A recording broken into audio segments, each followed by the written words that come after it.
Of course, this is Joy News, independent, fearless, and credible. Wherever you are watching us from, this is our continuous coverage of the 2025 budget presented to Parliament some few minutes ago. We are live on DSTV channel 421, GoTV 125, on all our social media handles, on X Spaces. The conversation has already started. We are also streaming live on YouTube, Facebook, and of course, myjoyonline.com. Now, the state of our economy is weak, but we will fix it. Those are the words of Finance Minister Dr. Kesela Toforsiam, as he abolishes the E-levy and betting tax, among others. We will abolish the 10% withholding tax on winning from lottery, otherwise known as the betting tax. Mr. Speaker, we will abolish the electronic transfer levy.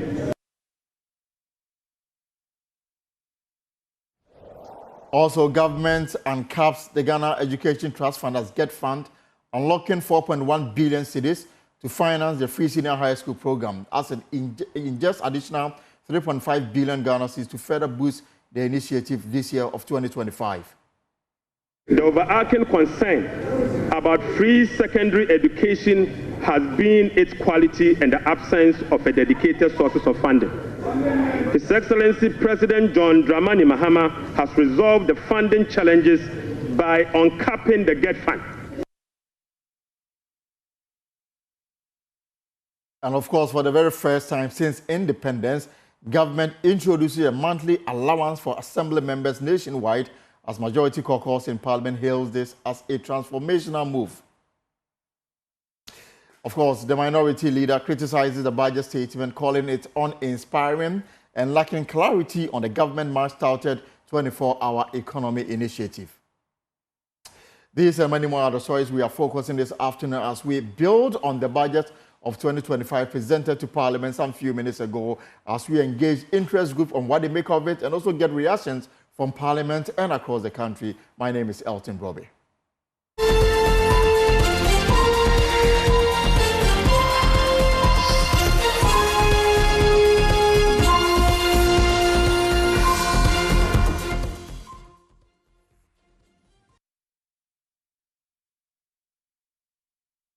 Right, some are hailing it a budget of hope. Others are describing it as an Azan budget. But what really is in this 2025 budget for you? We'll have details for you pretty shortly. But let me take you back to Parliament now, where members of Parliament are giving their reaction to the 2025 budget presented by the Finance Minister a while ago. You saw the allocation on the screen, 800. So even if you round it up to 1 billion, within the it's still short of 5 billion, short of their own promises. Thirdly, you realize that the NDC budget or ATO was being disingenuous by saying that they were going to, he's made allocations for the payment of teacher training allowance, nursing training, something that you cancelled. All we expected him to say, oh, thank you, we cancelled it. Thank you, MPP, you cancelled it. We are continuing with it. These are the allocations. The reason why they could not run away from it was the fact that the teachers and the nurses were up in arms against them.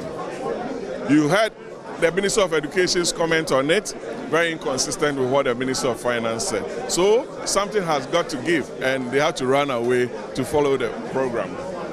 On capping Get Fund, he's saying that he's going to use some of the proceeds from Get Fund to fund free SHS.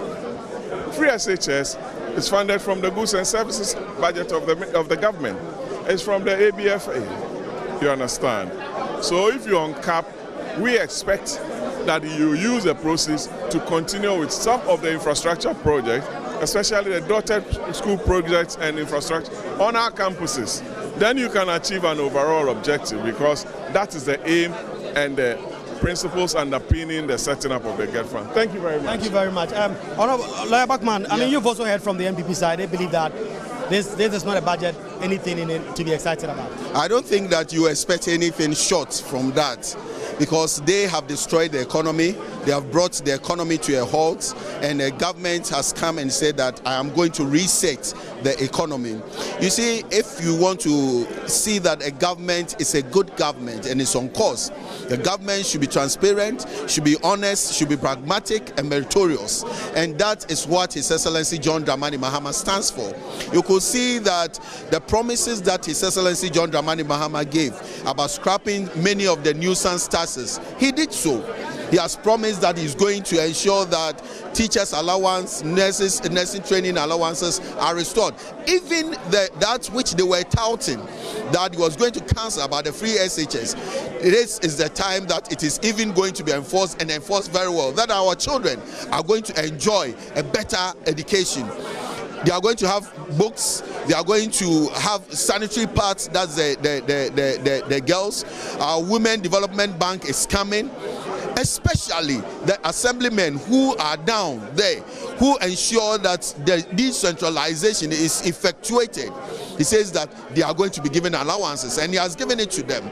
You could see that from the general budget that was read, it is something that is pragmatic, it is something that is achievable, it is something that we can use to reset Ghana and make Ghana stand out in the Committee of Nations. In fact, if you are a proud Ghanaian, if you are a Ghanaian, you must be proud. If you are from Kwesimintim constituency, looking at and listening to the budget, you must be proud that you voted for His Excellency John Dramani Mahama. And I'm proud too that I am a Ghanaian. Thank you very much, Member Parliament for Kwesimintim. Let me take the last contribution here.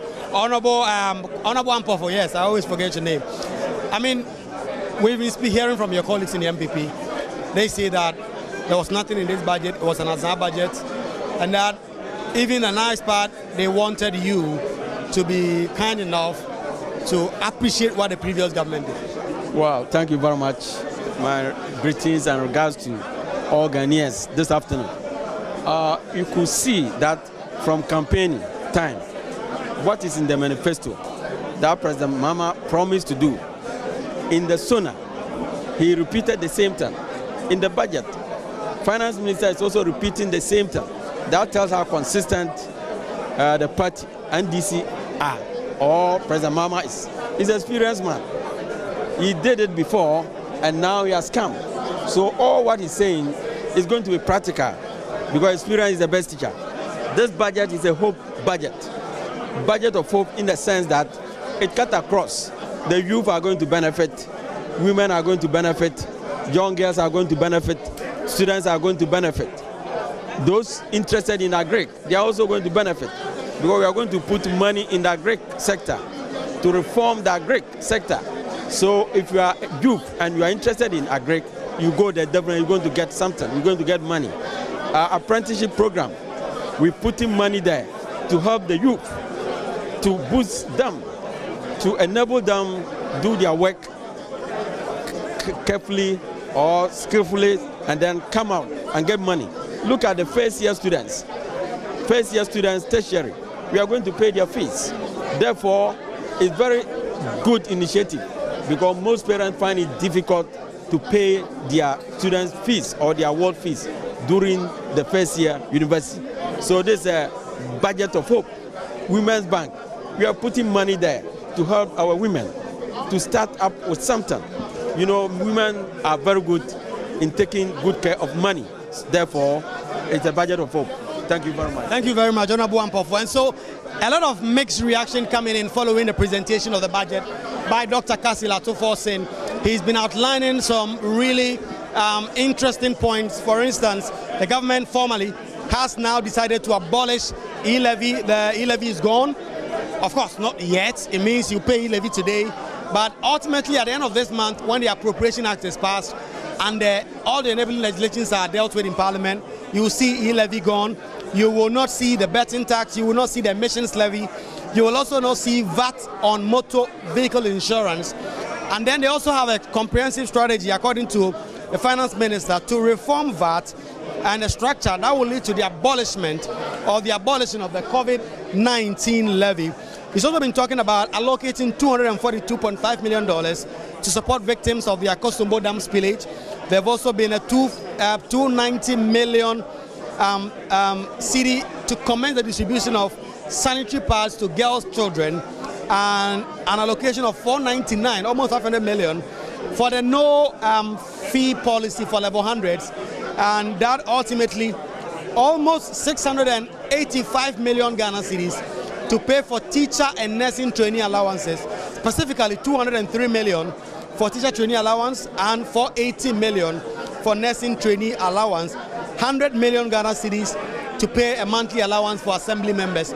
All of this captured in the budget that has been presented by the finance minister, the abridged version, with MPs in the subsequent days set to comment on it, debate on it, fashion out the key areas of it.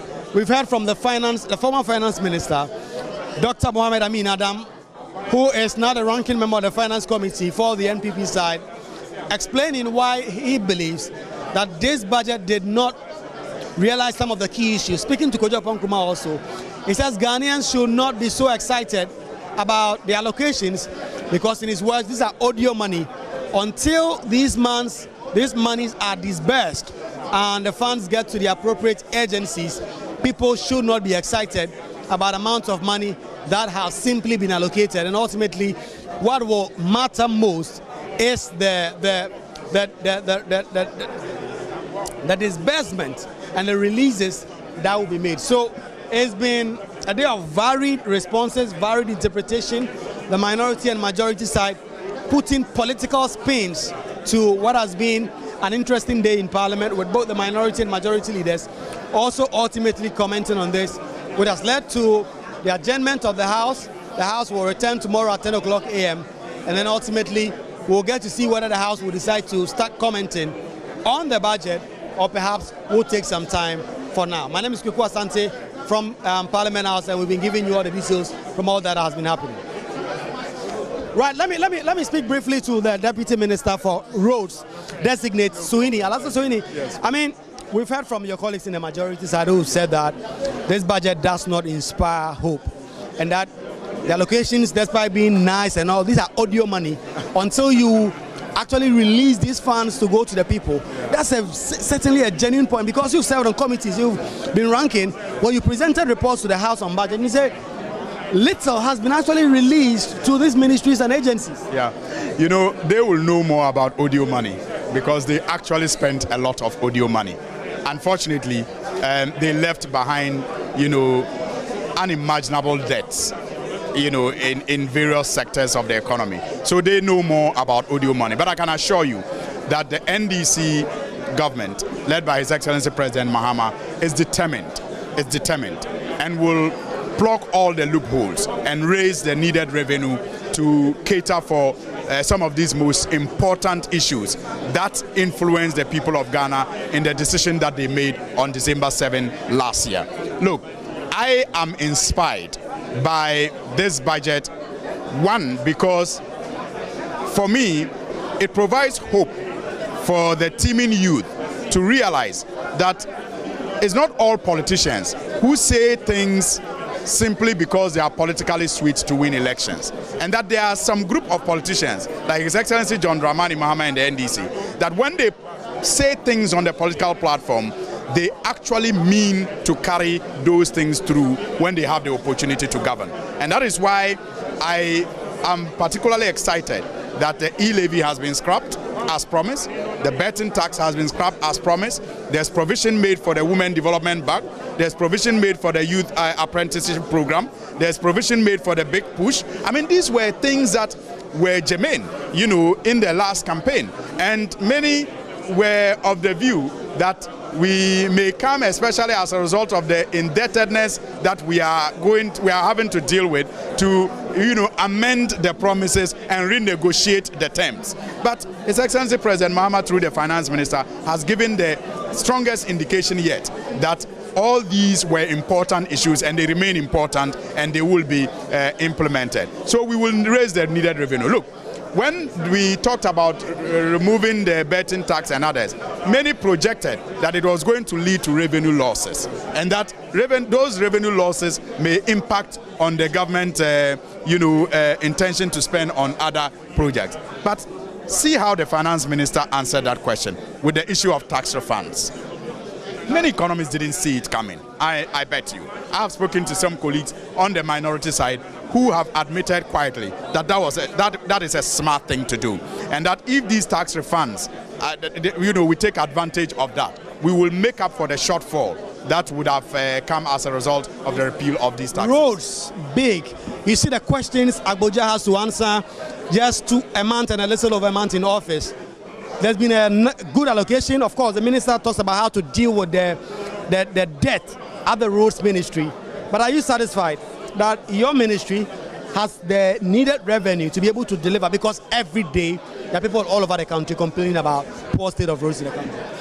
I mean, you are right. I mean, and the saddest part is that many of our trunk roads were left unattended to, not regularly maintained over the period. And so roads that were done 4 years ago, 5 years ago, 6 years ago, 8 years ago, in some cases, have so deteriorated that you wonder, what went into the decision not to regularly and routinely maintain these roads. And so when you look at the ministry's budget over the years, you question, what they really did with the amounts that were allocated for road maintenance, for example. And that is why I'm again excited that the finance minister is uncapping the road fund.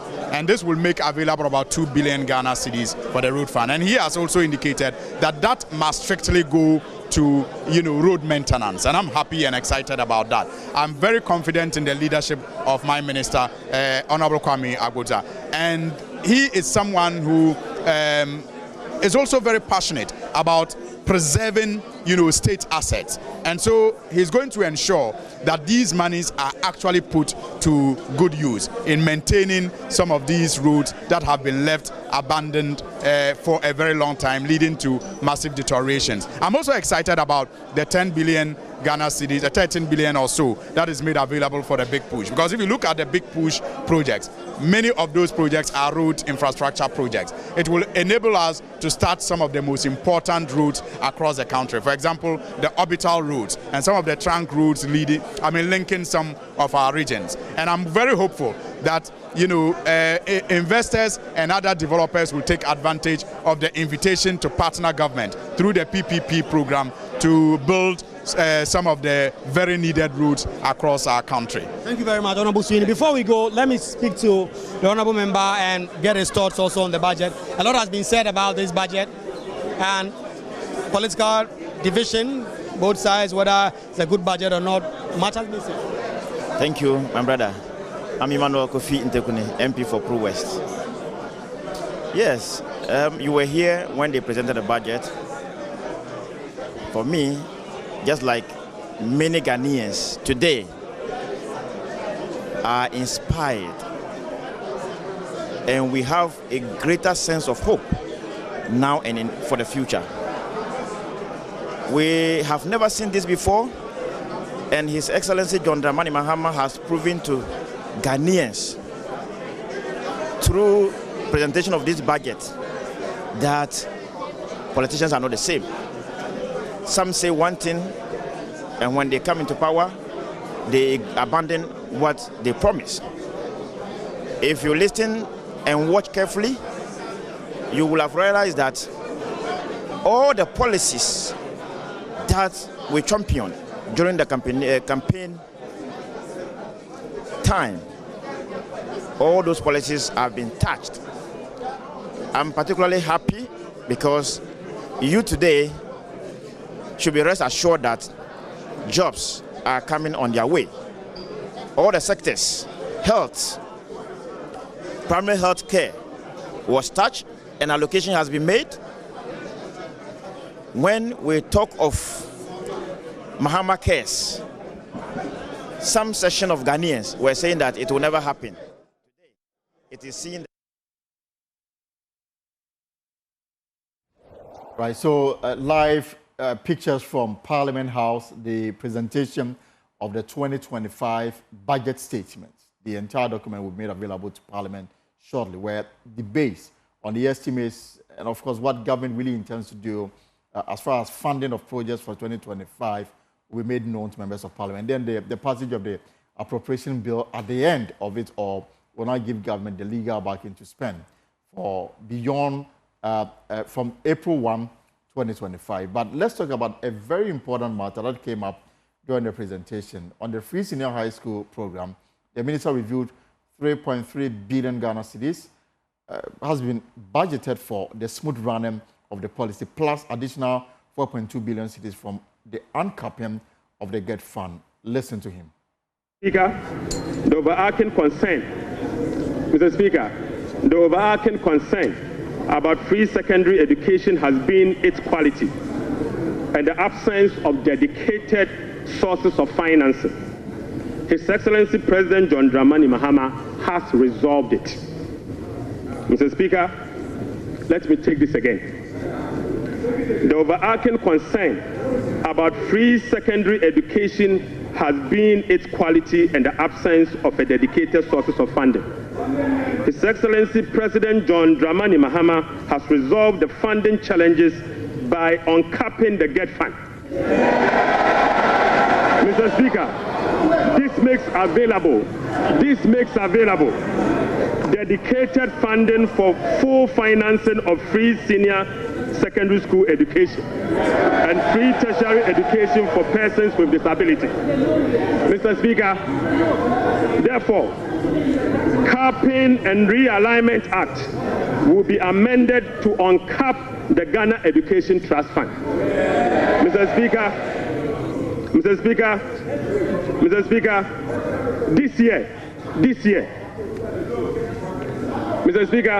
year, the budget for free senior secondary school education program is 3.5 billion Ghana cedis. By uncapping the GET fund, we will be making available an additional 4.1 billion Ghana cedis, specifically for financing free secondary education program and other related expenditures.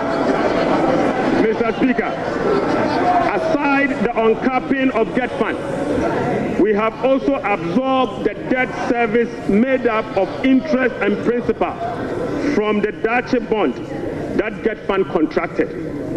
Right, Honorable Speaker, we have also allocated an amount of 564.6 million Ghana cedis for the provision of curriculum-based textbooks covering the following. 1, 4 sets of KG books and workbooks for about 2.8 million learners. Mr. Speaker, we have also provided for 4 sets of primary textbooks for about 800,000 learners. Mr. Speaker, we have also provided for 9 sets of SHS textbooks for about 540,000 learners. Right, Honorable Speaker, under the school feeding program, budgetary provision has been increased from the 1.3 billion Ghana cedis last year to 1.78 billion Ghana cedis. Mr. Speaker, representing a 33% increase.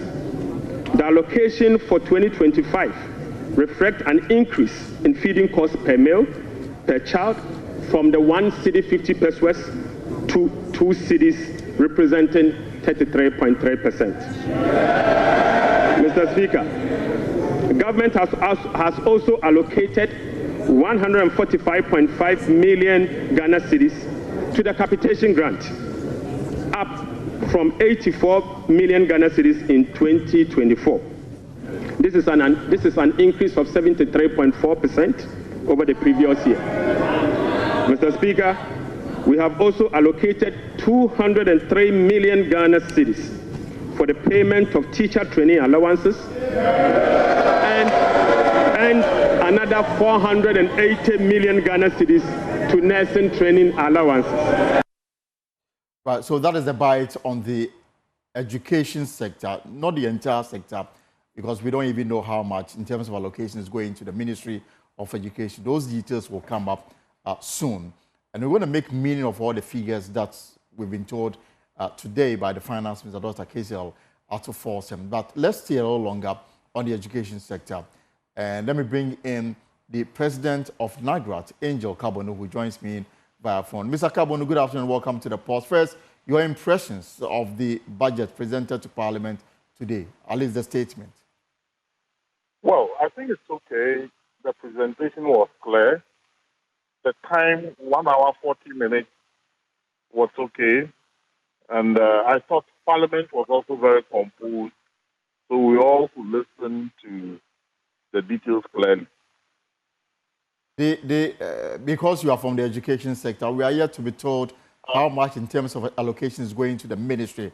But the finance minister took interest in the controversial senior high school program, where you mentioned, for example, 5.3 billion cedis going to that sector, and with the uncapping of Get Fund, an additional 1.1 billion will go to fund the free SHS. Put together, that's 7.6 billion Ghana cedis. What do you make of this? Well, money is coming to education, but you know, we held a position from the institution of the PNI that look, the company should not carry on its shoulders. A big chunk of the money mentioned by the finance minister is going into students' bodies, whereas there are very critical school issues, very important issues that we need to provide for our senior high school, for it to provide the qualifications that we need. We held you, and we still hold that when you allow beneficiaries of boarding house bear the cost of boarding house, you feel it to be able to use those funds to upgrade school areas and make community care or the school available to everybody, so that you do not, for the fact that you withdraw from supporting boarding house, deny anybody education. No, everybody will have the right to go to secondary school and enjoy free education. But those who opt to be fed, those who opt to be housed, should make some contribution towards the feeding. Right. Because the very fact that you are sleeping in a boarding house and sleeping on a bed and being superintended by a teacher, it's already an incentive given to you by the state. You know, I would have been happier if all these money go into infrastructural provision and the provision of textbooks and teaching learning material in the very field that we are talking about. I was also happy that capitation for basic schools is being increased. You know, because that capitation money is what we use in providing broken infrastructure, recurrent expenditure for those schools. As to whether when we break it down per student, what it will come to is another story. Absolutely. But I want to say that whereas we are making so much emotional and passionate statement of senior high school, let us not forget that we are neglecting public basic school, which is the foundation of every free education in any country in the world. We are gradually, you know, and the media seems to be excited with free senior high school, and we are not talking about the public basic schools. Maybe because a lot of us did not attend it, I don't know. But there is no emotional direction towards that area. So that is the most meaningful part of education in our country or in any country. All right, I guess that more of the reaction will come through, but let's leave it here for now. Mr. Inji Kabonu, President of NAGRAT. I can take you back to Parliament now, because some MPs are still giving their bite to the budget. They are setting up a bank per Ghanaian laws and the act. You need 400 million Ghana cedis. They said this is a seed fund. Seed fund. So what is seed? So they are going to raise money perhaps from other sources. So it means you cannot start the bank. Yeah, but that's the seed. No, what for what? So seed for what? When the government provided. So now they don't have money to set up the bank. No, you agree with me? They provided the seed fund for the bank. Yeah. No, the law does not talk about seed. The law says that before you can start a bank, you need minimum 400 million, and that's the seed money. It's something you can start with. Go and read something called seed. Seed is the minimum amount you need to set up the bank. I hope you understand what I'm saying. Now they don't have the amount. Maybe it was transpositional error. Maybe 10 got omitted, so they should add the 10. Oh, and then, million. But apart from that, how can you start a bank with 50? They are going to raise the revenue from the other side. I think what I'm saying, you should know that they know 50 million cannot set up a bank. 2, they've listed a number of promises. It's easier said than done. In our key balance, they say, what do I know done? The same NDC, they have a record of, promise and fail. They once promised Ghanaians that if you pay one-time premium, you are not going to pay again. What happened? So let us see if they're able to do all the good promises they've made. Hallelujah be to God. But if they are not able to do, the Ghanaians will ask questions. But what I can tell you is that, first thing, the economy, in our opinion, that we left for the NDC to manage was left in a very good condition, better than 2016, per their own figures, better than their own figures. Right. So we should be very happy, and then thank God. But Atuforsen presented himself well. He was well composed, and I think I would say Ato did very well, except that they've been so truthful, realistic, and they've told Ghanaians that, oh, indeed, MPP government did not leave that bad economy they are talking about. Great. God bless you. Thank you very much. Let's speak briefly to Dr. Stephen Amoah, the member, the chairman for the newly created youth. Youth and sports has been there for a long time. I mean, you've listened to the budget. You've listened to Dr. Stephen Amoah. This is a witty budget. There's nothing in it. Well, in fact, today I'm so much happy, and this is the very first time in my 9 years in this house that I've listened to a budget that is pro-poor budget, a budget that is inspiring, a budget that is giving hope to Ghanaians, a budget that is so promising. Today is my first time of listening to that budget. But let me say this, that even the presentation of the budget, we are departing from the old ways of presenting a budget, where only the finance minister will come here and present holistically everything, covering every sector. But this time, ministers, sector by sector, ministers will come and present their budget. What is so much inspiring about this budget? President John Dramani Mahama promised the good people of Ghana, for which they have voted for him massively. And now all the promises he made in his manifesto has been captured in this budget.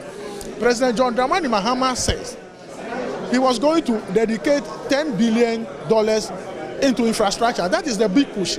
Today, he has delivered on that.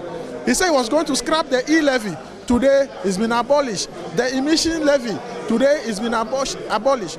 As the chairman of the Youth and Sports Committee of Parliament, I am happy that today, John Dramani Mahama, through his minister, has cancelled the betting tax.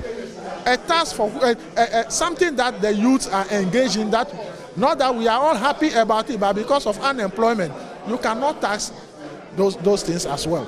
John Dramani Mahama again promised that he was going to pay allowances to our assembly members. Today he has dedicated 1 million Ghana cedis to 100 million Ghana cedis to do that. Same to our girl menstrual for sanitation sanitary pass. So John Dramani Mahama, his promises to the Ghanaians, today he is delivering on those promises by stating all those promises and how he's going to raise funds to implement those, to fund them. He has stated them in the budget. That is what we are happy about. Thank you very much. And Ernest Norway is the last member of parliament we speak to on this segment. For joining. And of course, we'll also stay in parliament because head of Joy Business, George Wafe, is also in parliament, speaking to some of the MPs on their reaction to the budget statement, and currently speaking to Sami Mamozem, Deputy Government Communications Officer. Before this budget, we've seen the president preach about austerity, cuts, and all the rest. For that layman, looking at just the numbers, total appropriation for last year around 250 billion. Expected appropriation for this year almost 300 billion Ghana cedis. For again, the layman, he's going to struggle to understand and appreciate the austerity being pushed by this government. What do you say? I don't understand. They will struggle this. The austerity, because your final expenditure for the year is more than what was spent for last year, from 250 billion to 290 billion Ghana cedis. Again, I'm just saying that for that layman who wants to just look at the number to be and has been accounted for in this budget. It is so because it is not going to be a clannish few who are going to be feeding themselves fat on the bulk of our resources. That layman would understand, if he's an assemblyman, that the cost of the operations is as a result of him now earning something that he didn't used to earn. It will not be for the girl at the primary school and secondary school who did not have free sanitary pad, but who can say that because of His Excellency John Dramani Mahamat's 2025 budget, I am able to get access to free sanitary pads in school. That girl will not be confused about what prudence and austerity means.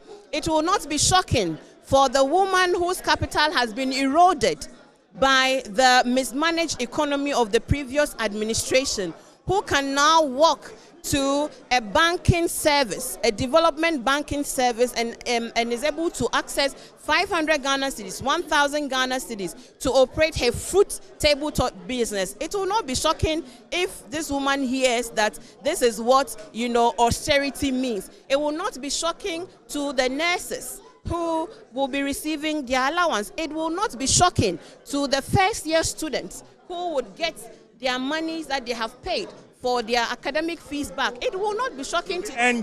This is a budget for the people.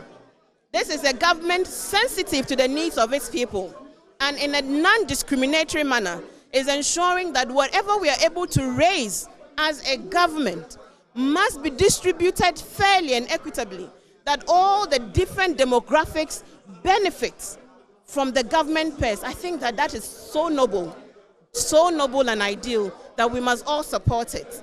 I thank your time too much. Thank you so much. I tell you, it's a government with prudence as an austerity. The austerity is coming from government's own largesse that don't use government resources. See, the president told the finance minister, if it means cutting down the budget to the presidency is not about to go buying new vehicles this year. It is not possible because of austerity.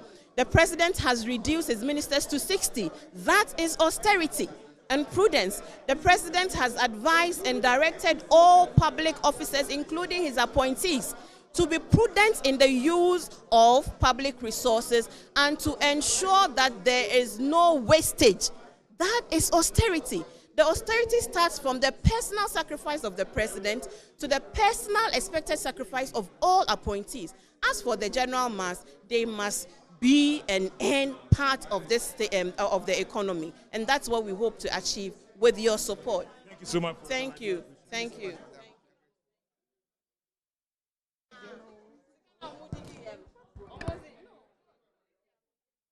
All right, so we'll have more from Parliament pretty shortly.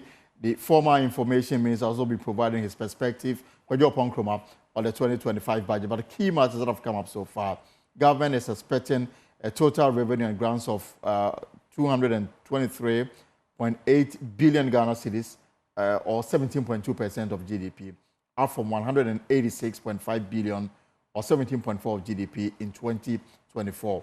The projection, however, is underpinned by non-oil revenue measures, which are expected to yield at least 0.5% of GDP. Now, total expenditure, according to the statement presented by the finance minister for 2025, has been programmed at 269.1 billion Ghana cedis. So you are looking at bringing in 223, but you are spending 269.1 billion Ghana cedis, down from 279.2 billion in 2024. Now, the primary expenditure on a commitment basis, that is expenditure net of interest payment, is projected at 204 billion Ghana cedis, representing 15.8% of GDP in 2025, a significant decline from 232.4 billion Ghana cedis, representing 21.7% of GDP. And so, based on these resource allocation for 2025 fiscal year, the total appropriation government is seeking parliamentary approval to spend from April 1 to 31st December 2025 is 290.9 billion Ghana cedis. This is how much government is projecting to spend from April 1 to December 31st, 2025. 290.9 billion Ghana cedis. This is what the Minister for Finance presented to Parliament this morning. Now, the MPs, as usual, will have the opportunity to peruse the document, approve estimates from the ministries, and then approval of the appropriation will be the last thing they do before government can have the legal backing to spend from April 1, 2025. Now, former Information Minister, West and Housing, former Minister, Member of Parliament for Afenyo-Markin in the Eastern Region, Kwajo Ponkroma, has also been sharing his perspective on the 2025 budget.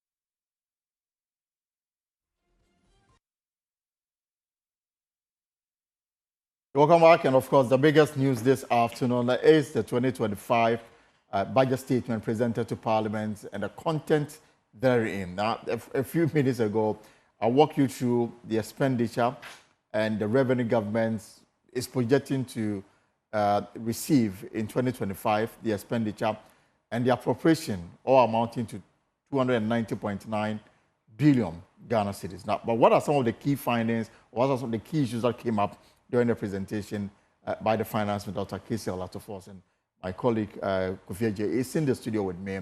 Let us break it down for you and make it more understandable. Kofi, so what do we have today? Well, so Elton, Ghana's economy is troubling, but we will fix it. That's the assurance that we are getting from the Finance Minister, Dr. Kassiel Atofors, who says that we are not out of the woods yet, but he is assuring the people of Ghana that this troubling economy will be fixed. And he made a number of commitments, promises that his government, after the appropriation is passed, possibly we are going to see them come into fruition. But what we are also learning from, the budget is some troubling numbers. I mean, the economy is troubling anyway, but there are certain numbers that he mentioned that for us are very troubling, that as a country in 2024, if you look at the total expenditure versus the revenue, usually the difference is what we call the deficit. Right. How much is left for you to be able to meet your total revenue. So the deficit, I mean, in terms of the revised figure, was somewhere around, let's say, 43 billion Ghana cedis when it was indicated in the mid-year budget of 2024. Now, the Finance Minister is giving an update of how much the year ended, and I am shocked that we are moving from this projected figure of 43 billion Ghana cedis to 93 billion Ghana cedis of deficit. If you do the math and possibly want to put it in dollar terms, we will be talking about some $8 billion of deficit in 2024. The key question is, what did governments use this money for? And we've always said that during election years, government will come with a beautiful promise, but after the elections are over and we begin to open the coffin, that's when you see the bones. And this is the bone that the Finance Minister is showing us this today, that our deficit went as high as 93 billion Ghana cedis. And if you do the math, that's when you see the increase of close to 50.1 billion Ghana cedis being added to the projected figure we are still trying to finance this of our government was able to move from this amount to 92. To that amount. Meaning, to simplify it, government spent 92 billion cedis more than what it projected. They projected. So where did the money come from? That is loans or what? Exactly. So what we saw was that if you look at the 2024, the latter part of the year, there were some expenditure line items that the finance minister, Dr. Mohamed Amin Adam, was actually expecting. He was expecting some 1.5 billion US dollars from cocoa syndicated loans and a number of other revenues. But what we know is that the cocoa syndicated loan didn't come to fruition. So they had to rely on the treasury bill market. And the finance minister said it today that if you look at what they inherited in terms of the treasury bills that the SWA administration had borrowed, they were very huge. And possibly that's what accounted for this huge figure. But what we know is that we had elections, and the elections actually dragged. We know some of the chaos that actually happened, especially at the parliamentary level.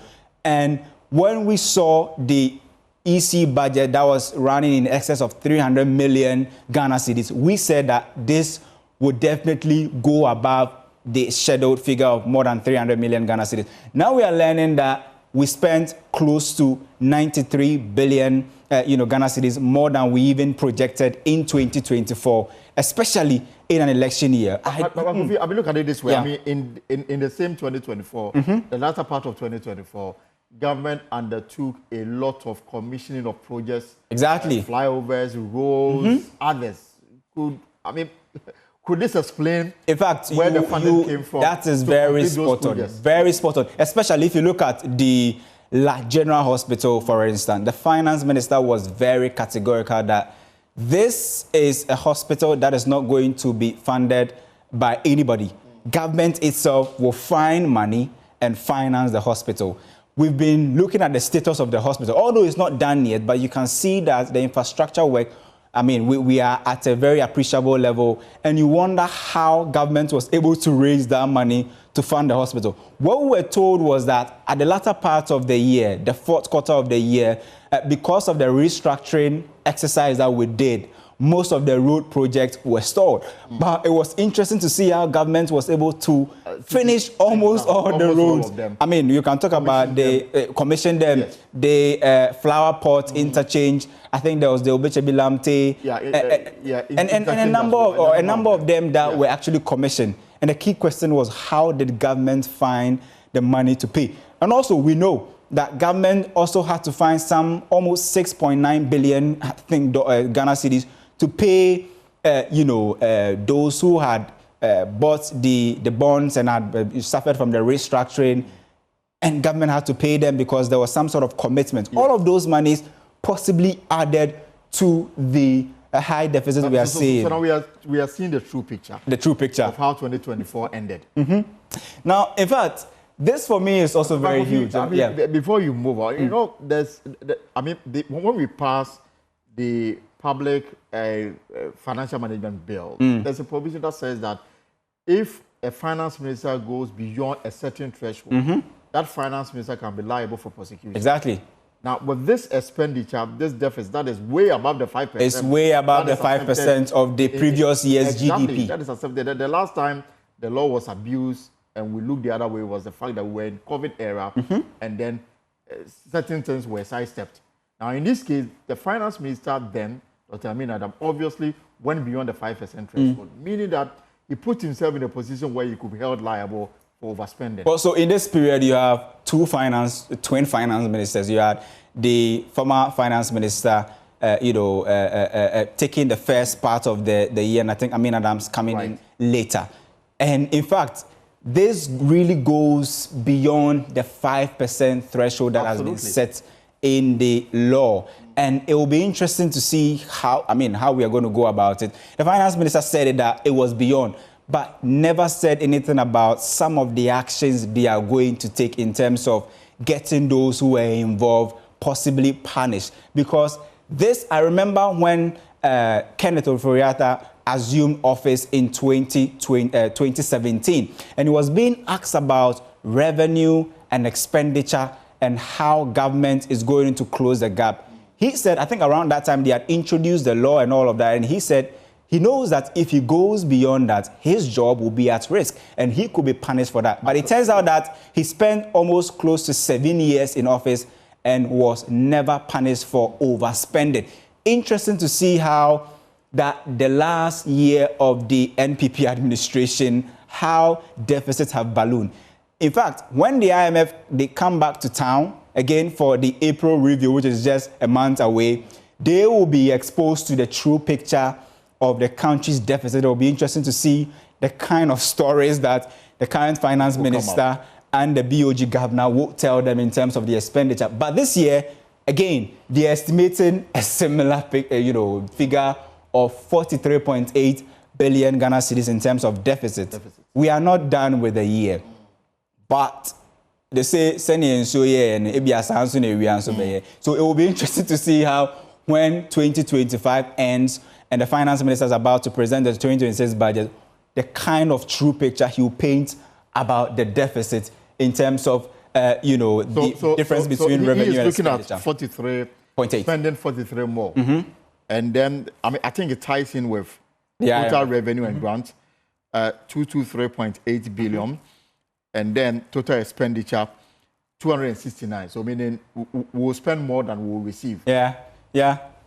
But I mean, it's always interesting that you always have the leeway when you are talking, right?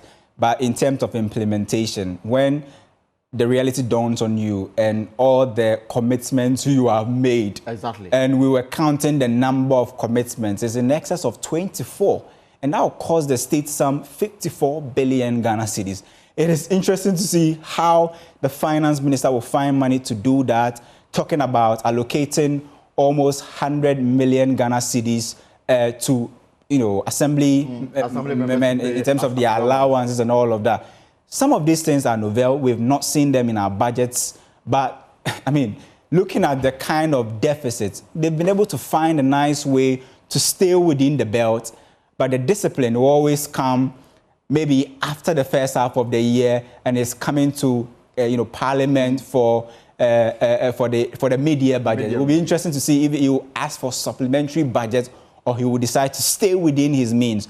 What we know is that usually when the government is under an IMF program, supplementary budget is usually reduced a bit and they stay within their means. But I don't understand how the IMF actually watched on for our deficit to balloon from 42 billion Ghana cedis to almost 92 billion. I mean, how are we going to fund this kind of deficit that the government is projecting in 2025?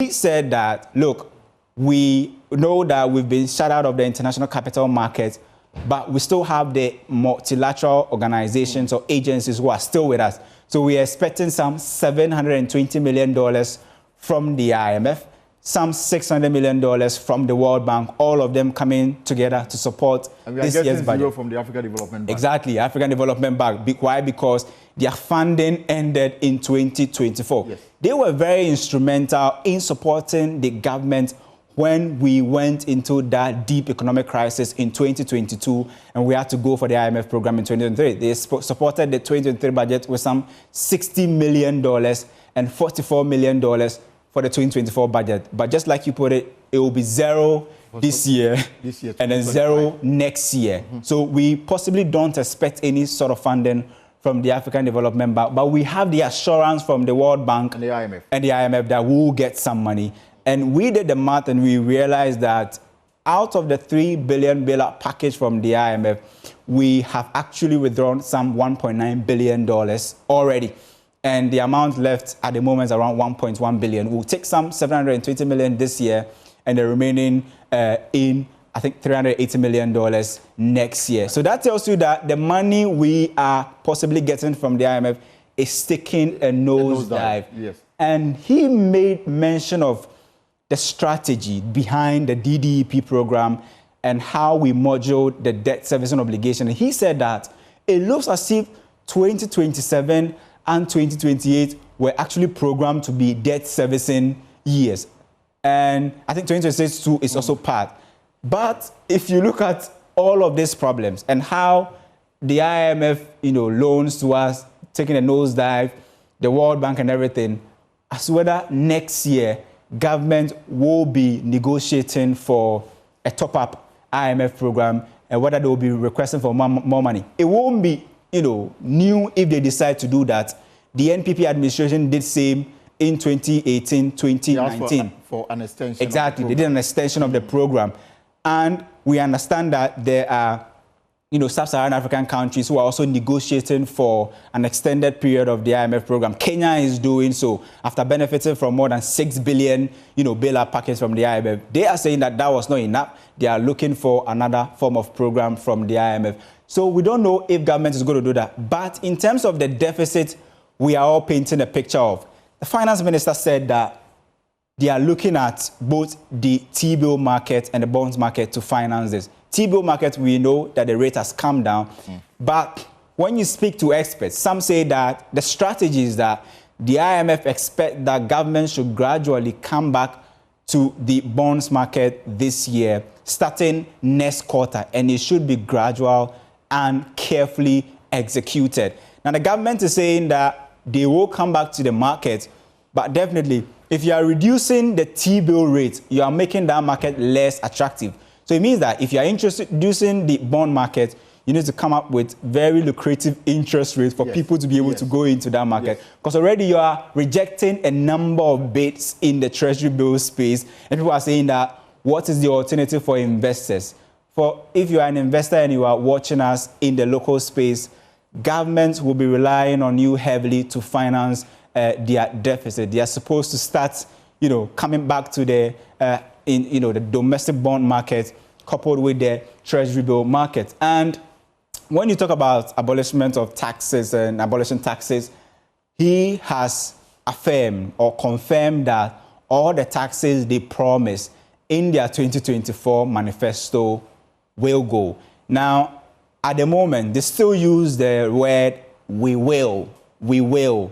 That is because the process must take place in Parliament. Exactly. I mean, the various laws, the excise duty amendment will have to come for the amendments to take place before they can remove these taxes. But it remains a proposal. Parliament must take a decision to amend the laws backing these taxes before it can go. Now, you put it right. Now, that is the reason why when he was starting his statement, remember, he made mention that he is seeking for some sort of amendment. And we counted them, and there were about 10 amendments that he is seeking for. And most of them are towards taxes and revenue. And it will be interesting to see how this travel, the time part of this amendment will travel, whether they will face any form of frustration from the minority. Because we all understand when the minority introduced the E-levy, or the Akufo-Addo administration introduced the E-levy in 2023, appropriation or passing that bill became a problem. Right. And possibly, we don't know if we will face this sort of situation at the moment. But, I mean, experts say that they have the numbers and they can actually push through, I mean, if you look at all the taxes that government says they will, scrap, one thing that is a bit new and possibly we are learning is this one, abolishment on motor vehicles. I mean, the VAT on motor insurance, right? And I remember how drivers and owners of vehicles used to lament when in the 2024 budget or so, this model was actually introduced, and people said that it was going to increase the insurance that drivers were paying. And I spoke to some people who said that, I mean, even if you are using an old vehicle, you can pay as high as 500 cedis per year. Yes. And that's also very, I mean, if you're a trotro driver, if you're a vehicle owner, and you possibly see this sort of assurance from the finance minister, I'm sure that you'll be happy. But we were able to quantify, we've been quantifying all the tax handles that the government will be, scrapping. And we said that they could be losing in excess of some 7 billion Ghana cedis. 7 billion. Yes, but we've also done the math for the decoupling of some of the funds, the revenue handles. Remember, they said that they are going to uncap GET Fund, uncap the NHIL for them to be used for their specific purposes. what is the financial, benefit does the government, what financial benefit does the government get from these two, tax handles? I'm talking about the Get Fund Levy and the NHIL. If you look at the 2024 budget, the estimation was that the year should end around some 7.9 billion Ghana cedis for each of these two tax handles. Yes. And you look at the growth part of these two tax handles, it could go as high as, let's say, 8 billion or 9 billion Ghana cedis for each of them. So that means that if government is able to uncap them and they have the revenues in the form that they were introduced, they could have access to some 20 billion Ghana cedis in revenue. This could be one of the ways that they will use to plug the holes in terms of the tax cut they've seen. Also, we know that government, the finance minister was very heavy on tax refunds. And he said that they've been able to get a lot from tax refunds. Yeah. And so they're going to continue this year and they hope to get more from that. If you add these two, this could actually be a good way that the government can use to, plug the hole in terms of the kind of revenue that they have lost. Debt servicing obligation definitely will be very, very key. And he says that if you look at the domestic space, right, or the debt servicing obligation for the entire year, that could hit somewhere 150.3 billion, Ghana cedis. And some say that this can be more.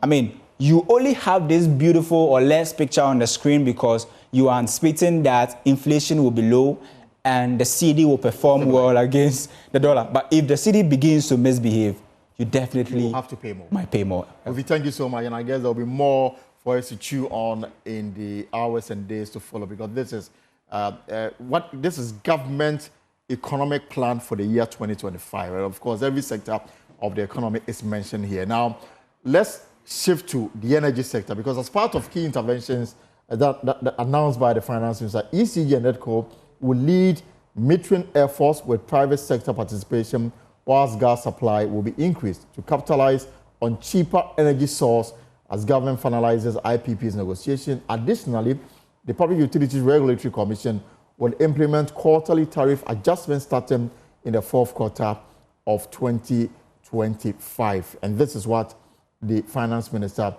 told Parliament this afternoon.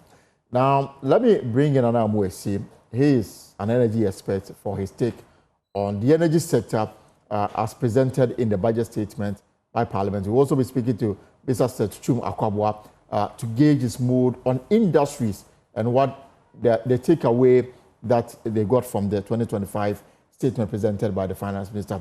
Anna Mwesi, you're welcome. So it is quite clear government is pushing through the plan to privatize some aspect of operations of ECG and NEDCO. As part of measures to address the energy sector challenges, the finance minister says that ECG and NEDCO will implement a number of measures, including metering and implementation of a private sector participation strategy to improve collection efficiency. It looks like collection of revenue is one aspect that government wants to bring in the private sector. Thanks for having me, Kaloni, and good afternoon to your viewers. And so you will find that the budget was so much fixated on ECG or on power issues.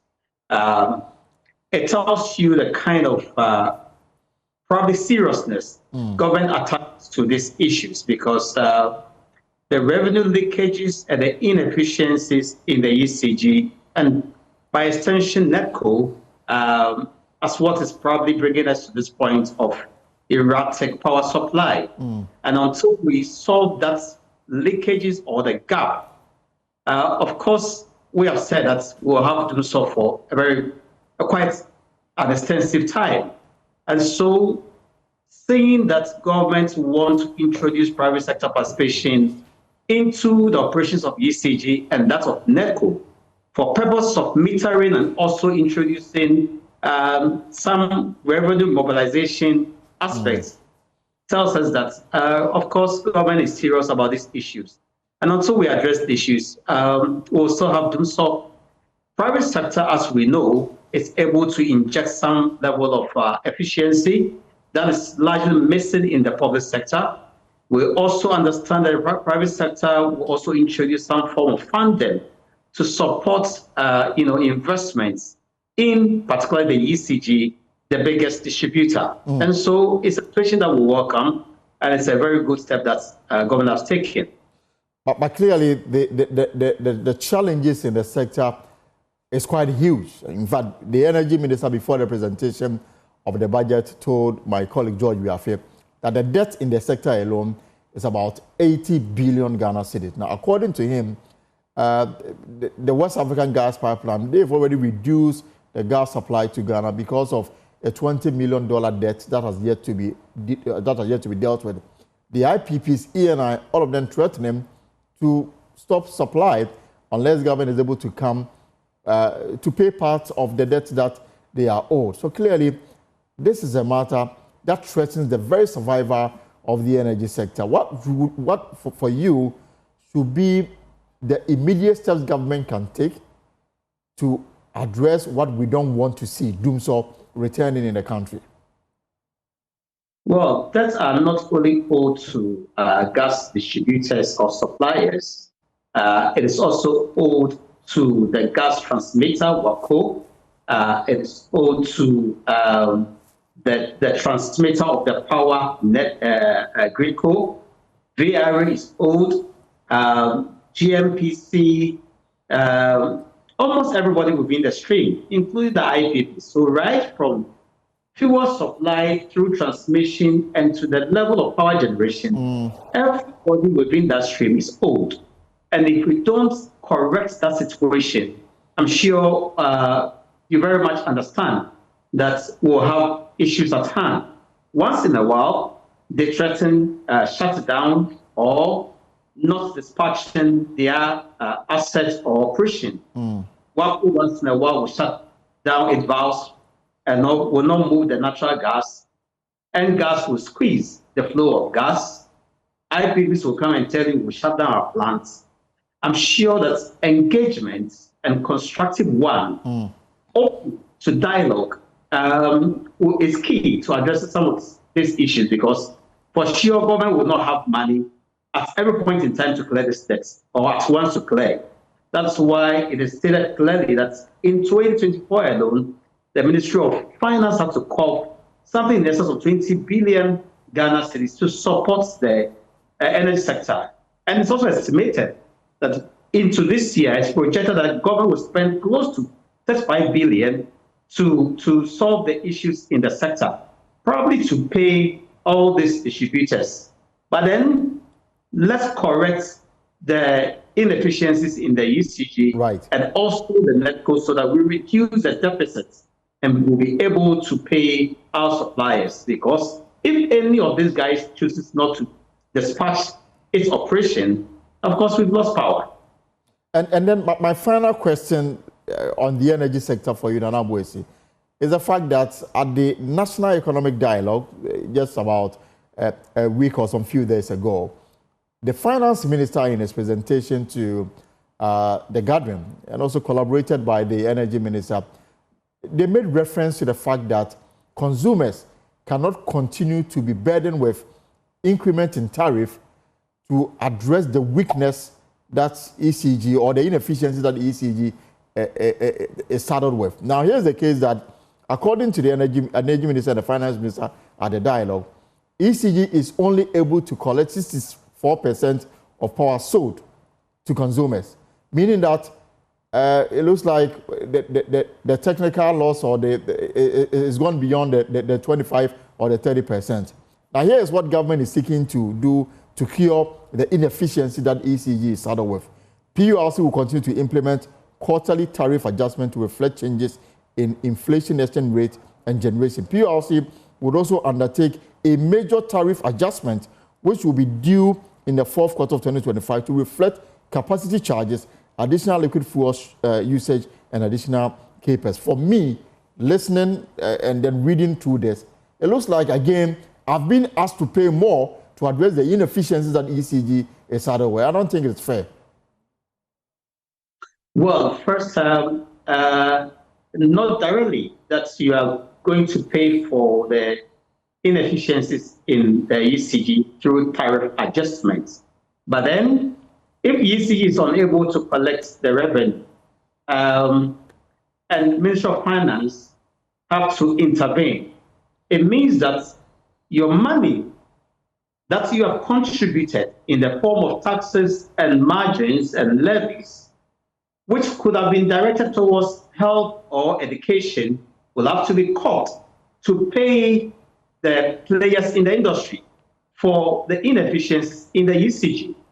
But then when it comes to inflation and the fuel, composition, if it's both against us in negative terms, then of course tariff will be adjusted. What's something here, Kaloni? The minister said that the weighted average cost of gas will be increased from $7.836 per million British thermal units to 8.45. Automatically, tariff has gone up, right? Because fuel price or the weighted average cost of fuel or gas is gone up.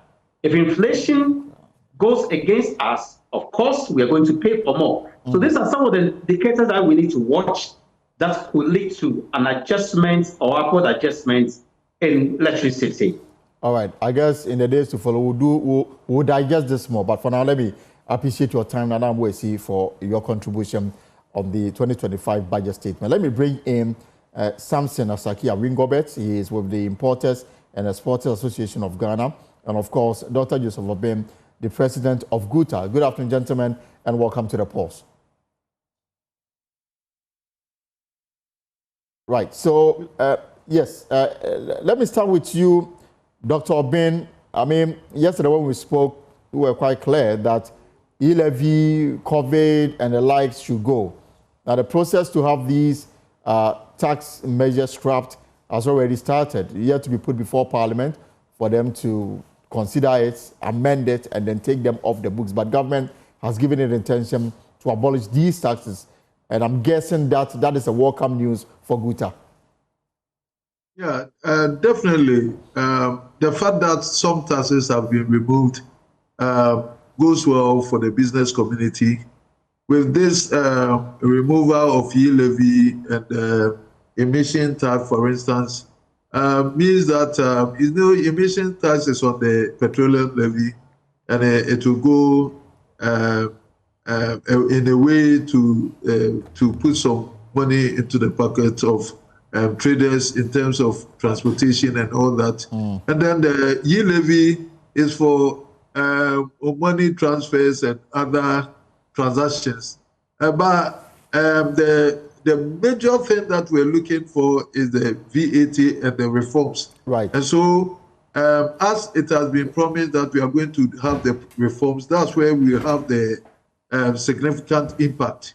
If the reforms are made and then the COVID levy is taken away from it, the tax rate itself is known to us, then we know how significant that will impact on our duties and then our other trading activities. Doctor, the reforms, for you, from GUTA's perspective, what kind of reform do you propose as the VAT is taken through this process?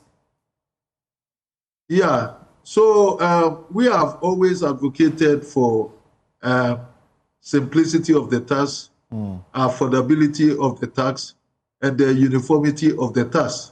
We have proposed that, and that's what we seek, that if there's reforms, and the minister said that they will have a stakeholders meeting, and definitely we will meet on that, and then we will sort out how all these things, the affordability, uniformity, and simplicity, we will sort them all out there. Yeah. Because you do a lot of importation, and the various levies and taxes you pay when you import stuff into the country. Now, with the fact that COVID-19 and few others are about to go, you expect import duty to come down? Yeah, until we got to know how the VAT is structured, we will not know how impactful these other levies will be, because the E-levy does not translate on the duties. Right. You know, the Like E-levy is a general levy for the monetary transaction. So aside the COVID aspect in the VAT, we also want to know the rate of the VAT now. That it will make meaning for us how impactful it will be on the duties. You understand? But the fact that some taxes have been removed is a welcome news. It's a generality for all Ghanaians, because people who transact in money transfers and other electronic transactions are many, and that this will affect them positively, including traders and other business people. Yeah. Kindly hold it for me, because I brought in the issue of importation. Let me cross over to the exporters and importers. Samson Awingobet is the man who speaks for them. Samson, you heard the finance minister. As it relates to your sector, does it provide you, or does it give you hope that there are better days ahead?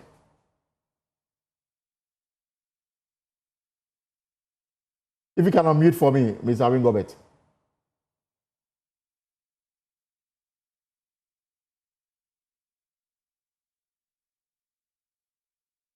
Yes, we'll try and get.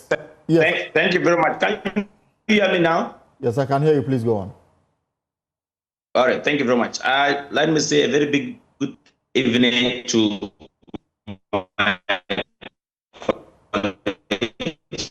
Dr. Oben.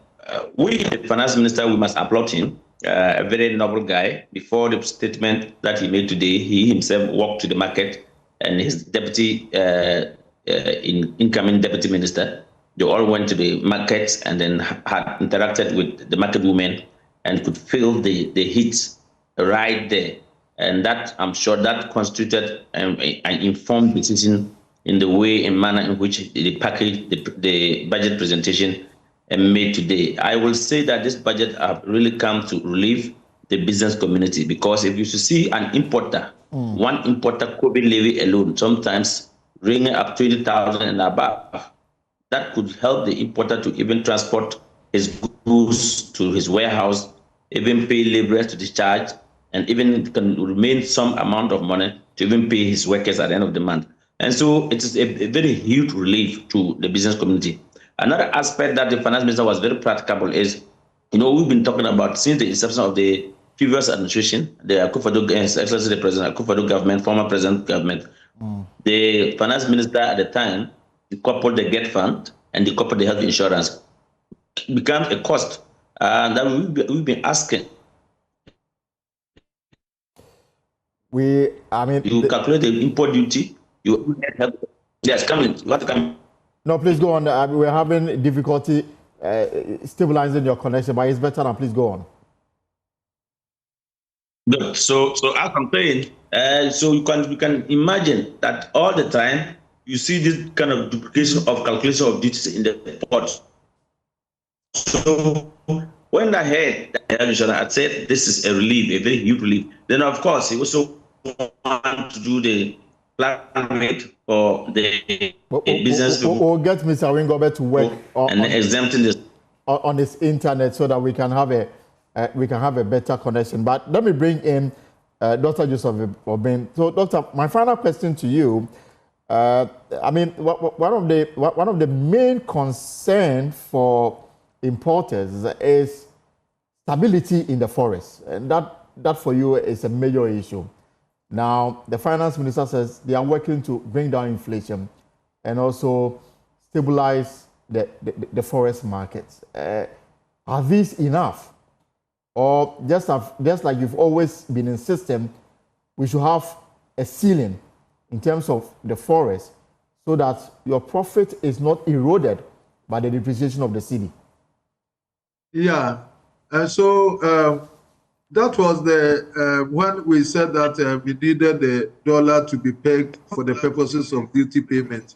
But in general terms, if there was sustained stability of the forest rate, then one might not even call for that pegging. And the fact that the minister gave some pragmatic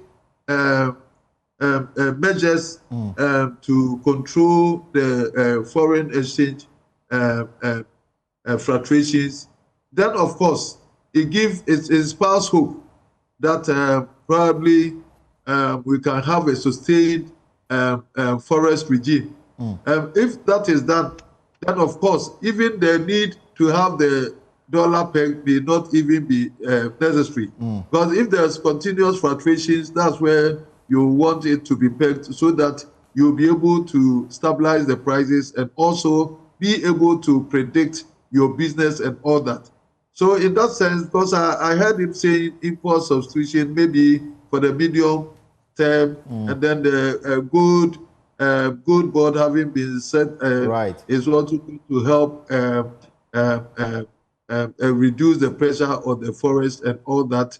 And then I said that you are going to work with the governor of Bank of Ghana in that effect and all that. You can see that they have a roadmap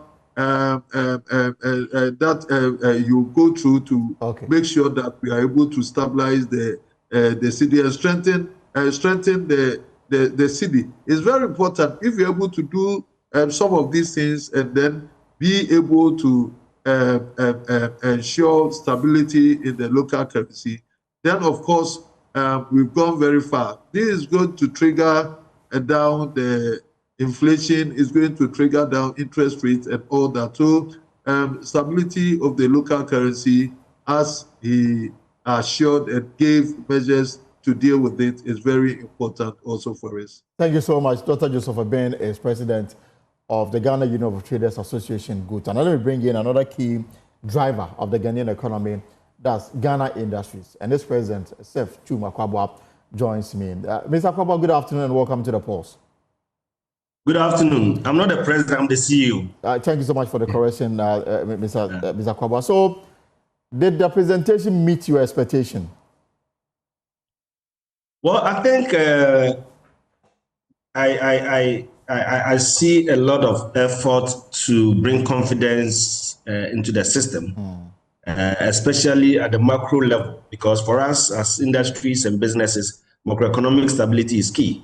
And the way the budget was presented, government's plan to cut down expenditure, to reduce the debt burden, to introduce, the gold board, using agriculture as a stimulant, and from all indications, I could see a bit of effort to help stabilize the macroeconomic environment. The fact that some effort has been made recently, and then he mentioned that treasury bill rate, for example, has fallen significantly over the past 2 months, means that effort is being made to stabilize the economy. And for me, it is always the number one thing, that macroeconomic stability must be achieved.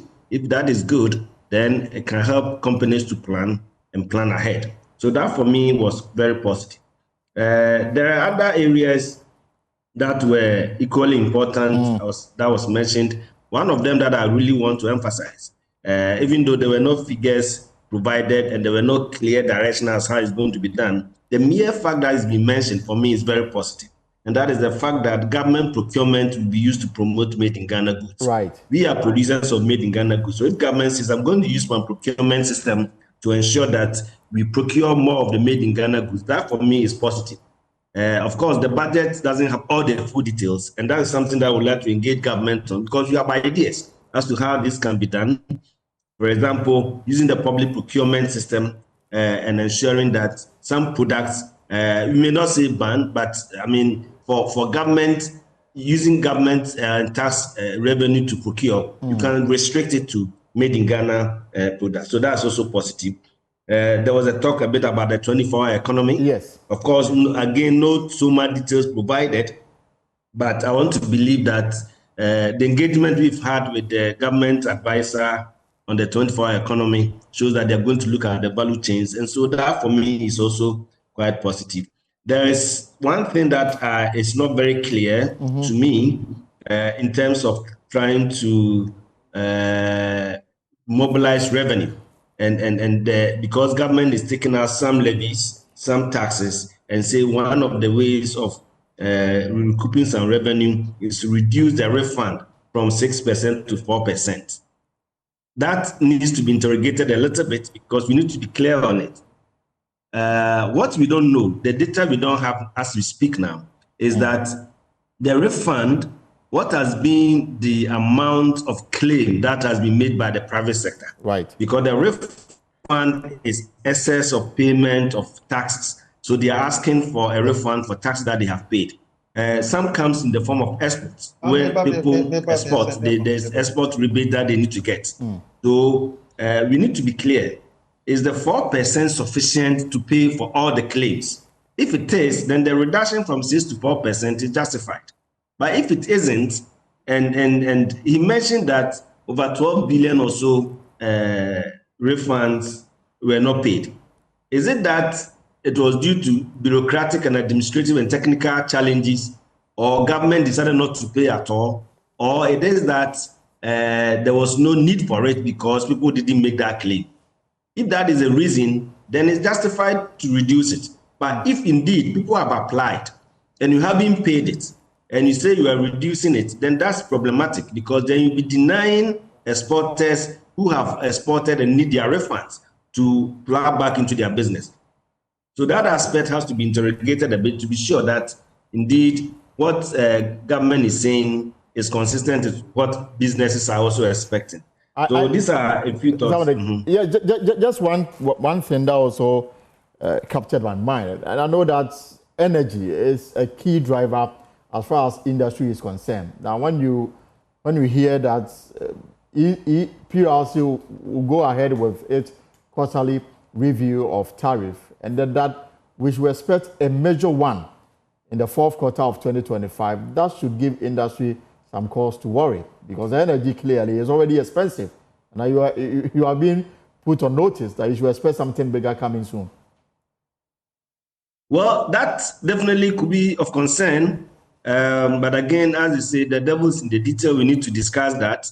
There's one point we always make, and that is the fact that industry has been subsidizing residential users of power. And therefore, if it is structured in a way that industry is only paying for the cost of service, then that is fine. I don't think that within the shortest period, the huge debt that has been accumulated can be recovered through tariff adjustments. If you do heavy tariff adjustments, we need to look at the implications on businesses. If the cost is so high, it makes you uncompetitive because your production cost goes up. And for companies that spends about 30% of their cost structure for energy, such increment can be very devastating. So we need to look at it in a very realistic and pragmatic manner. We can't just say that because we have debt and we have challenges, we are increasing the energy cost so much. The fact is that the accumulation of the debt, I don't think it's only due to the non-adjustment of tariffs. There are so many reasons that have accounted for it. Sometimes I think the kind of agreement we signed with the IPPs, maybe delay in adjusting, and also the leakages in the energy system. Right. About 25% of the energy we produce is unaccounted for. So the efficiency there is critical. If you don't improve efficiency and you continue to adjust with the idea that those that are paying to cover the losses, then you always make the energy cost very high. So we should use international benchmarks. Charge me the cost as per the service to me, but don't increase it because I have to subsidize residential users or I have to pay for a certain losses that is being incurred. Reduce the losses to the barest minimum, and if you do so, the debt can be treated separately because you have to ring fence it and find a way to manage it. But you can't impose all of it in one-time adjustment. So if government says we're going to have a major tariff adjustment, for us, we are used to occasional adjustments. That is accepted because there's cost in producing energy. We cannot say that we'll not accept any adjustment at all. That would be unfair to the energy producers. They also are members and we are concerned about their survival. Sure. But balancing of the act is very important. You have to balance it so well so that people can afford the energy cost that you are imposing on them. Thank you so much, Mr. Seth Chumakwa, Chief Executive Officer of the Association of Ghana Industries. Now, let me conclude with Mr. Edward Karewe, is the former General Secretary of the Agricultural Workers Union. My good friend, Mr. Karewe, good afternoon and welcome to the program. And of course, if you can unmute for me. Yeah, I'm saying good afternoon. Good afternoon, and it's really good to see you. Yes, I'm excited as well. Also joining us on the line is Dr. Richard Fodomo, President, Chamber of Local Governance. Doctor, you're welcome to the post.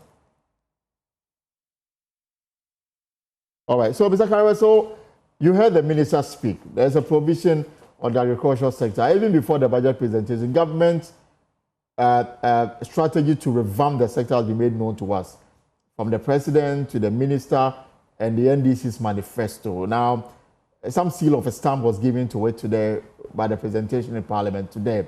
Are we in for the golden age of the agricultural sector? Well, let me say good afternoon to you and to those who are watching us.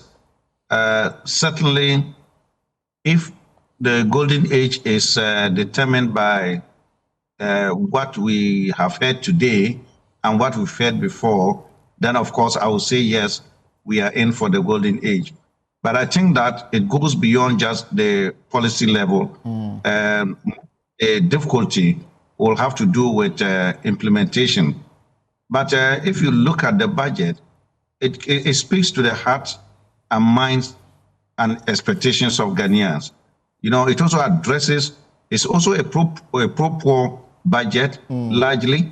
It takes account of the people who are the majority in this country, and yet they are unable to make ends meet. Right. You know, by way of taking away the taxes and so on. I've also heard some people say that, look, taking off all those taxes will lead to a revenue gap, and that revenue gap will create an expenditure problem. I say no, because it's not about so much of revenue that you have. It's about blocking the leakages in the system. And our system is fraught with such leakages, corruption, stealing, poor management, and the rest, and wastage all over. If government is able to plug those holes, then certainly we'll have enough revenue to do what we want to do, in spite of the fact that some of these taxes have been taken away, and then it will appear on the nominal level that there is a loss of revenue. The president himself is a farmer. You would expect that he being a farmer will reflect positively on the agricultural sector, such that we will stop, for example, importing onion and tomato from our neighboring countries and go to feed ourselves. Well, I think that is perfectly right. And for some of us, we even think that in part of looking at the Constitution, instead of awarding past presidents with houses, lend their 2 or 4, they should rather go and create farms for them, so that they will go and farm after they go on retirement. Because if you're a farmer, you will not allow certain policies to be made that will undermine your production. Right. But if you look at, so it is not only president, but it will also encourage other top public officials who go on retirement to go into agriculture. So one is comforted that, yes, he's not only a president, but he's also a farmer. And he has gone to see his farming and he's seen the challenges. So if he makes a decision on agriculture on a particular measure, then one hopes that he'll be ready to follow it to the end. Okay. Thank you very much, Mr. Karewe. We've got some few minutes to go. So let me bring in, for a brief chat, Dr. Richmond Fiadomo, President of the Chamber of Local Governance, and he joins me via phone. Dr. Fiadomo, so there's an allocation of a proposed allocation of 100 million Ghana cedis to pay allowances for assembly members. What do you make of this? Thank you very much. I think that this proposal is a welcome call, and it's our hope and wish that the proposed amount will be released to the Honorable Assembly. We all know that currently allowances paid to Assembly members is hinged on the IGF of a particular assembly. And we know that if you look at the metropolitan assemblies and some municipal assemblies, the IGF alone is taking more than the common fund that comes to them. But when you head towards the urban and then the rural estates, they do not have any proper source of IGF, so their allowances are nothing to write home about. So clearly, this is going to bring about a uniformity in terms of allowances that are paid to assembly members. So irrespective of whether you are in a metropolitan, municipal, or a district assembly, you are all assembly members, you all take the same allowance. So for me, on that score, is good. It is also going to incentivize the assembly members so that they will have some level of corruption, because they will now see and know that there is a source of funds that comes to them on a monthly basis. So they will not seek those funds from anywhere else. So clearly, I think that is good, and it followed through, and that amount leads the Honorable Assembly members is meant to fund the concept of centralization and local development. And quite briefly, I mean, the payment of allowance, is that the only challenge that must be addressed for the assembly member? Yeah, the allowances is the first step. Because you see, unlike the members of parliament who unfortunately are not development agents, yet are paid a share of the common fund for development, going forward, the assembly members who are also representatives of electoral areas must be given some form of electoral area development fund. Right. It is not money that will be given to them, but it will bring about projects which are important as far as the community or the electoral area is concerned. Right. And those funds can be used to support this development. So I think that's the first step. All right. Once the type of size of the unemployed the telephone is not the telephone connection is getting bad, but thank you so much, Dr. Richmond Fiadowo. Let me bring in, to wrap up the conversation for us this afternoon, Professor William Kwesi-Prepra, an economist with the University of Andrews in the United States of America. So, Prof, you have the final bite on this matter. You heard it. Now it's out of the bag. There are promises to cut here and there, scrapping of some taxes, projection, revenue as against expenditure, and the deficit. We are projected to spend over 40 billion cedis more than we will collect. Your general overview, and if you think this is what we need in this time of our life. Thank you very much, and thank you very much to your viewers. I'm a little bit concerned with the deficit figure of the 43.8 billion projected. My hope is that if the finance minister is going on the way we normally do a budget, where we over-present the expenses, but in reality we will underspend, it's going to really be something that is very good. One thing I noticed from the budget, and that will be my take, and I think when we met the last time I spoke about it, that the government must be specific, making sure that contracts that are awarded must come with a budget allocation.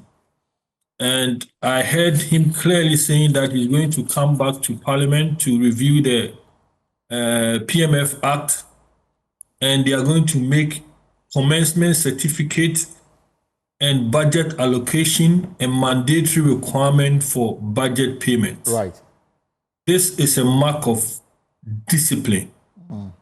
So if the finance minister is going to ensure that all government entities, all ministries, all district assemblies, before they contract anybody to go into a project, goods or service, or any kind of activity for the government, that person should have a commencement certificate and a budget allocation.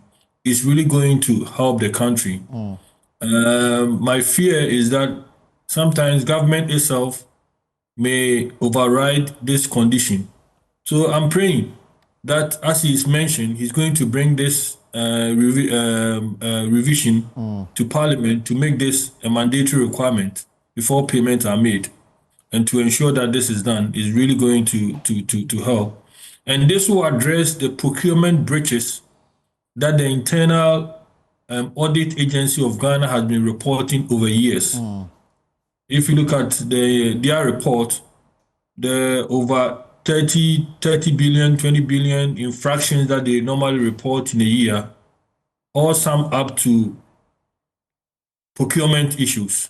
So if this requirement is going to be implemented, then I will strongly see that Ghana will be on a good footing. And this may even lead to us not getting to the 43.8 billion, because not all the contracts and projects will be handled. One other thing, which probably the one district, one factory, though he made it clear that they are going to abolish it. Right. There are some already factories in place enjoying this privilege. We need to know what will happen to their fate. I know Kasapreko, Kumasi, and others are already enjoying this facility. What will this happen to them? Because they employed a lot of Ghanaians. So it has to be very clear. Those who are already in it and they have still not finished, have to enjoy from the benefit of this one district, one factory. What is going to happen to them? Something must be looked at it. And they may be saying that they are not going to add on. But those who are already in it, the government is going to cater for their needs to make sure that these companies work very well. Okay. Then, so these are my top two issues that I think that I picked. I see discipline, and I see that the deficit is a little bit high for me, 43.8 billion. It gives a signal that we are not yet out of the woods. Right. So we should not be singing the praises of the finance minister yet. Right. We may have to wait for actual implementation. Prof, this is just the foundation that we are laying, and we're going to have more discussions on this matter. Thank you so much for your time this afternoon. Well, folks, that's our show for today. It's been all budgets and numbers, projections here and there. But more discussions on this matter. The finance minister himself will be in our studios at 9 p.m. On PM Express with Evans Mensah at 9 p.m. to make it and listen to the explanation and justifications that he'll be providing for the many measures that he's announced in the budget statement. There's more stories on myjoyonline.com, as you can see there. Log on to myjoyonline.com, and then the full text of the presentation is also there. But remember again that the finance minister, Dr. Kisiel Atuforsen, will be our guest at 9 p.m. on PM Express with Evans Mensah here on Joy News. Whatever you are up to in the hours ahead, I hope it's profitable. My name is Elton Brobe. Have a good evening. Take care. See you same time tomorrow as we do more digestion of the 2025 budget statements.